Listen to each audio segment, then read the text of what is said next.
In this video, I'll uncover whether or not fasting is healthy and the dangers associated with it. When it comes to health, it's not a one-size-fits-all approach. And the other thing when it comes to health, too much of a good thing isn't necessarily a good thing. I work with a lot of people, and what I find is that there's a lot of people who are implementing different health strategies like intermittent fasting and getting great results.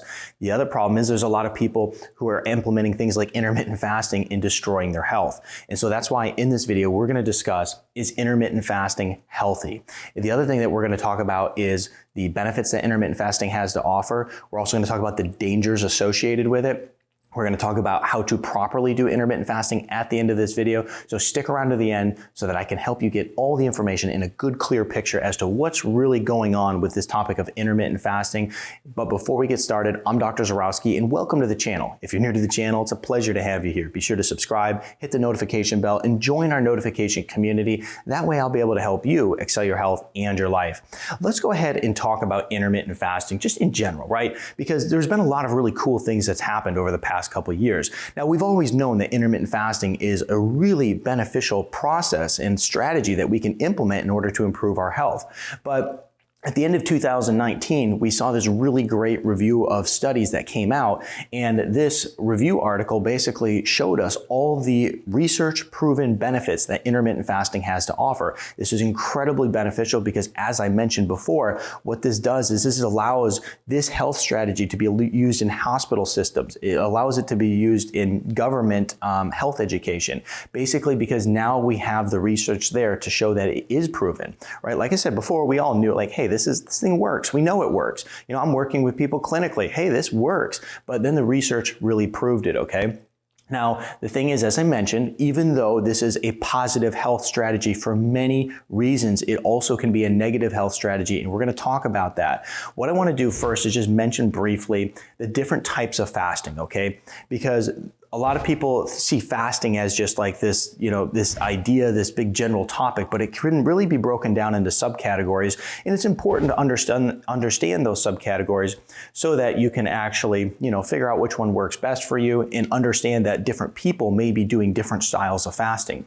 Now, there's alternate day fasting, and this is essentially when you're going in every other day, you are switching it up. So one day you're going to do calorie restriction. The next day you're going to do normal calories, and you're going to continue on with that theme day in and day out. Now, 5-2 intermittent fasting is basically where you're going to restrict calories to 500 calories or less 2 days a week. And then the other 5 days a week, you're going to eat normal calories.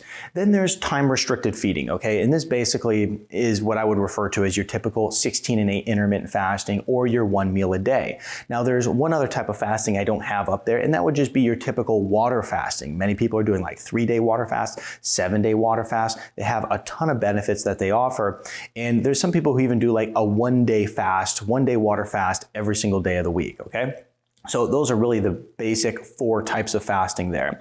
Now let's talk about how fasting can benefit you, okay? So I talked about from the very beginning, fasting has so many benefits, and according to that research article, it is going to be very beneficial for disease prevention and also longevity. It's also going to help you lose weight, okay? So if you're someone who has a problem with obesity, if you're someone who has type 2 diabetes, this is an incredible way to not only turn your body into a fat burner, so you start burning that fat for energy versus, you know, holding it and walking around with it every day or storing more fat, but also it's going to be a very good way to improve insulin sensitivity if you're someone who's a type 2 diabetic.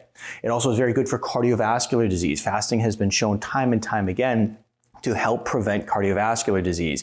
You know, for these people who have really bad cholesterol scores and triglyceride scores and inflammation in the heart, essentially utilizing fasting is very powerful for going in, basically reversing that and bringing it down to a good homeostatic balance that is going to help you improve your health and, of course, help you prevent cardiovascular disease, which so many people are facing today.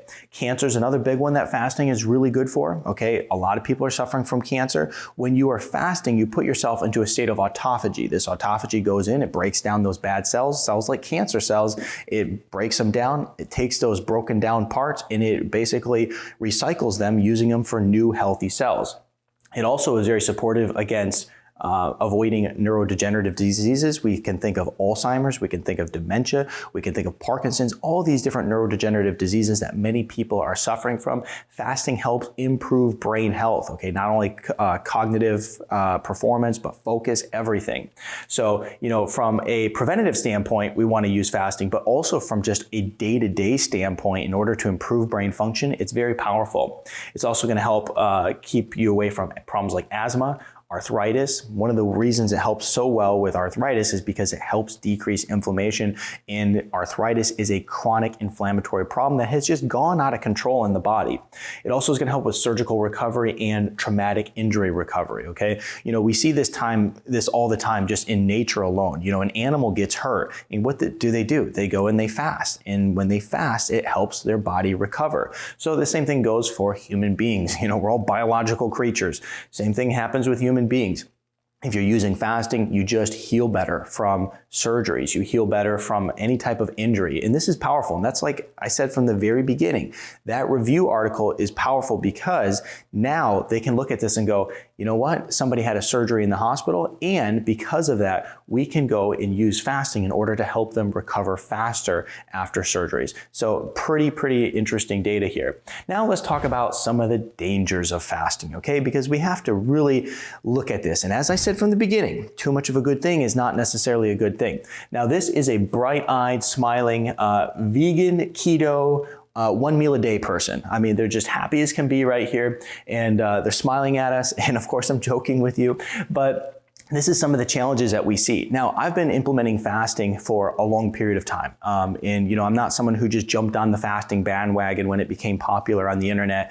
I've been doing it since the inception of my career. I learned about it in school. One of my professors actually owns a fasting clinic where he does clinical fasting for 40 plus days. I mean, they do serious fasting with individuals who have serious health problems. And so I learned about it then, and I've always been intrigued by it, and I have always implemented into the health routines in my clinic. Okay, so basically what I'm saying is that this is something that I have real world experience with. And when you have real world experience with it, guess what happens? You see all the problems that people are actually creating for themselves by implementing fasting. So let's talk about some of them. First of all, for a lot of people, fasting turns into severe calorie restriction, okay? We get this idea that, well, if we're doing 16 and 8, we can be so much better if we do 1 meal a day. And then it gets to 1 meal a day, and it's like, I bet you if I got all my calories within like a 30-minute period, I'd be even healthier. But then what happens is you end up with a calorie restriction problem because you're probably not getting all your calories in that very short period of time. That's why when I talk about 1 meal a day, I typically say between 1 and 2 hours, okay? Some people say, nope, if you're doing 1 meal a day, it has to be within, 1 hour. And I don't say it like that simply because a lot of people can't do that. It's not feasible for them. It's not comfortable for them. And as a result of doing so, they go into a severe calorie restriction. Okay, so you end up with severe calorie restriction in some cases, and it essentially ends up in an eating disorder, okay? Like if you think about, and I have so many different examples I could use of this. Let's just think of one here. If this individual comes in and they're doing intermittent fasting and their health is just in absolute crisis, and then they're going and do things like severe calorie restriction, essentially they put themselves into eating strategy where they're trying to eat all their calories in a very short period of time. They are not eating near enough calories, and they have created an eating disorder for themselves, essentially. Psychologically, the way that they are looking at food and the way that they're looking at eating is not healthy. And when you do this, what happens? Weight loss stalls, okay? That's one of the big things that happens, okay?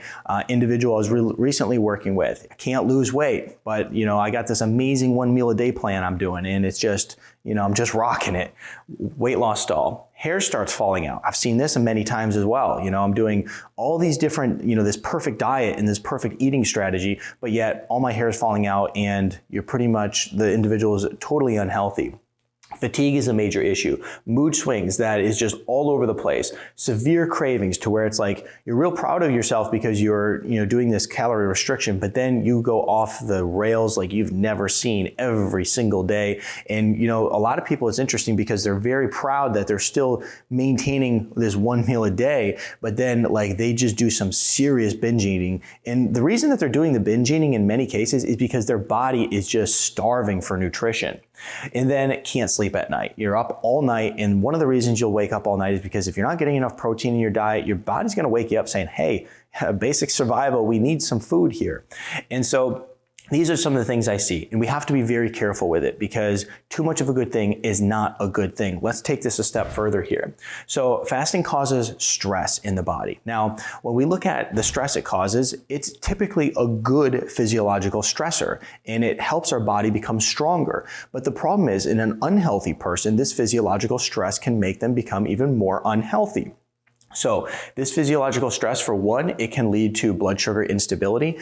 And what happens here with individuals when it comes to blood sugar and too much stress is simply that their blood sugar is high, blood sugar is low. And this is interesting because they go into a state of hypoglycemia when they are fasting and they feel terrible, their brain won't work, they're shaky, they're dizzy. And then as soon as they have their first meal, they go into a state of hyperglycemia, even though they were in some cases eating pretty good and healthy.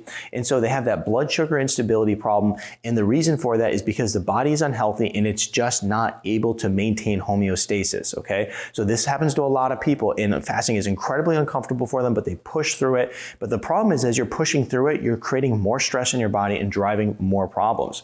And it's interesting because I have people say to me, no, this is a healthy strategy. I mean, I've had people that literally, when I tell them that this is what we want to do, like, we want to actually stop fasting, they look at me like I'm crazy. And they're like, okay, well, I just walked into the crazy doctor's office and apparently this isn't going to work out. And I've had to literally like drag people into the second and third week of working with me and increase their meals and increase their calories. And it's so interesting because you know what happens when you start increasing their calorie intake and you get them off this really bad pattern that they're on? They start losing weight. They start feeling better. I had an individual recently in a 3-week period lost 8 pounds by going from 1 meal a day to 3 meals a day. So this idea that the only way to eat is to do very strict fasting methods is really, really false. So now you're gonna have blood sugar instability. You're gonna have problems like high cortisol. This high cortisol is a stress hormone, okay? Like I said, lots of physiological stress. Stress hormones are really high. You can't lose weight when you have this stress hormone that's just,